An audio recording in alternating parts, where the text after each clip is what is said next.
Ке скроили владата мегаломански буџет пред избори за купување гласови. Се поверојатно е дека наредната година од државната каса ќе се потрошат рекордно најмногу пари досега.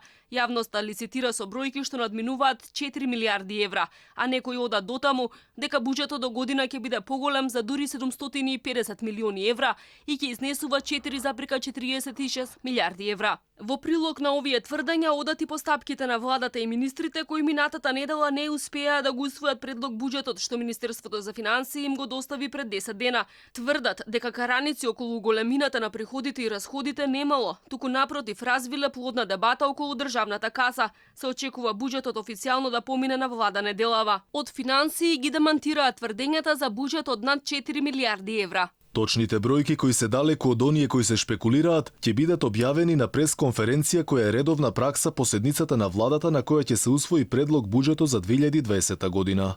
Клучно ќе биде зашто ќе се потрошат овие пари. Премиерот веќе најави адхок зголемување на пензиите за прв пат во неговиот мандат и тоа непосредно пред избори, нешто што како опозиција жестоко го критикуваше. Неофицијално токму на фондот за пензиско осигурување ќе му се доделат плюс 64 милиони евра и покрај тоа што фондот побарал помалку пари или зголемување од скоро 18 милиони евра. Вкупната сума за исплата на пензии би можела да достигне рекордни 946 милиони евра. Од владата веќе најавија дека капиталните инвестиции кои секоја година редовно потфрлаат ќе бидат поставени на реално ниво. Неофицијално ќе изнесуваат 378 милиони евра или на приближно ниво со ребалансот на годинешниот буџет.